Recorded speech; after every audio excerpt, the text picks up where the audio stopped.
Shalom Bapak Ibu, saudara-saudari yang terkasih dalam Tuhan. Jumpa lagi dengan saya dalam renungan singkat hari ini. Doa dan harapan saya Bapak Ibu, saudara-saudari terpelihara baik dengan damai sejahtera daripada Tuhan kita Yesus Kristus. Sebelum kita merenungkan firman Tuhan, marilah kita berdoa. Bapa di surga, Bapa di dalam nama Tuhan Yesus Kristus, kami sungguh mengucap syukur untuk hari ini. Kami boleh kembali lagi merenungkan firman-Mu. Karena itu berbicaralah bagi kami, karena kami telah siap untuk mendengarkannya. Demi Kristus Yesus kami berdoa. Haleluya, amin. Bapak Ibu, saudara-saudari yang terkasih dalam Kristus, tema renungan kita hari ini adalah mengidolakan Yesus. Bapak Ibu, saudara-saudari yang terkasih dalam Kristus, mengapa orang mengidolakan Yesus? Karena Yesus adalah Tuhan yang membuat berbagai mujizat, mengadakan tanda heran dan ajaib, menyembuhkan orang sakit, membangkitkan orang mati. Pada zaman Yesus, ribuan orang datang mencari dan mengikut Dia dari berbagai desa dan kota. Namanya begitu terdengar, menyebar tanpa iklan dan pengeras suara, tanpa promosi, karena mujizat dan kesembuhan yang Yesus lakukan. Tetapi berapa orangkah yang menyerahkan hidupnya pada Kristus dan bersedia mengikuti ajarannya? Bapak Ibu, saudara-saudari yang terkasih dalam Kristus, ketika Yesus mengajar, justru banyak orang pergi meninggalkannya. Bahkan ada murid-muridnya juga yang tidak setia akhirnya. Yang dimaksud di sini bukan 12 murid tentunya. Karena menganggap ajarannya begitu keras. Banyak orang hanya mencari berkat dan mujizat, tetapi tidak mau diajar, sangkal diri, pikul salib, ikut Yesus.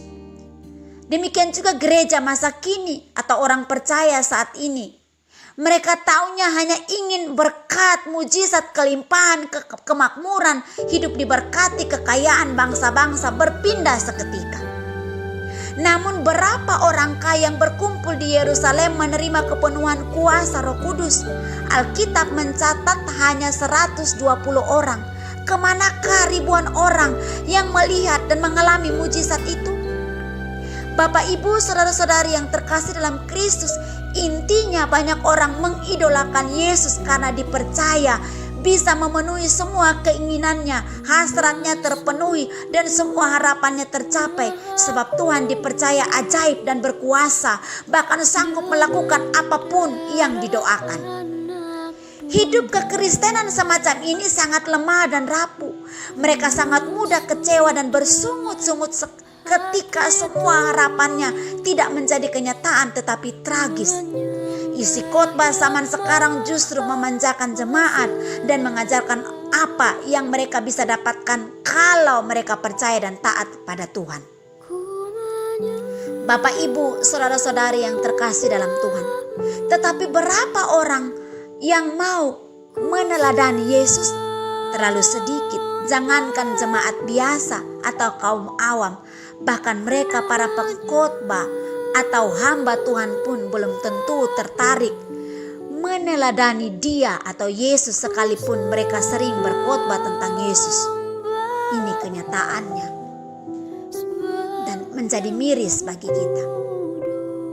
Percaya kepada Yesus berarti mempercayakan diri sepenuhnya pada kehendak Tuhan dan hidup seturut kehendaknya, sehingga di sana kita akan berjuang meneladani Kristus dengan kekuatan Roh Kudus tentunya.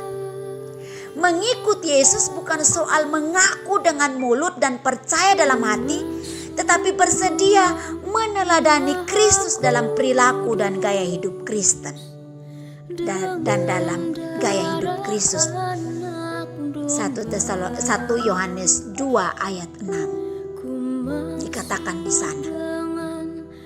Mengikut Yesus bukan soal aktif beribadah dan melayani setiap hari Minggu di gereja atau mengikuti segudang aktivitas rohani, tetapi menyerahkan diri sepenuhnya kepada kehendak Tuhan sampai kita meneladani hidup Kristus atau kita mengikut Kristus, berperilaku sama seperti Kristus. Dan tentunya kita berproses setiap waktu. Kita butuh kekuatan Roh Kudus untuk menolong kita. Karena itu, marilah kita mengikut teladan Yesus. Yesus berkata, ikutlah teladan. Yesus tidak berkata kita mengikut pendeta tertentu, kita mengikut gereja tertentu, kita mengikut aliran tertentu. Tapi Yesus berkata, ikutlah teladan. Demikianlah ulasan singkat hari ini, kiranya menjadi berkat bagi kita. Tuhan memberkati. Shalom.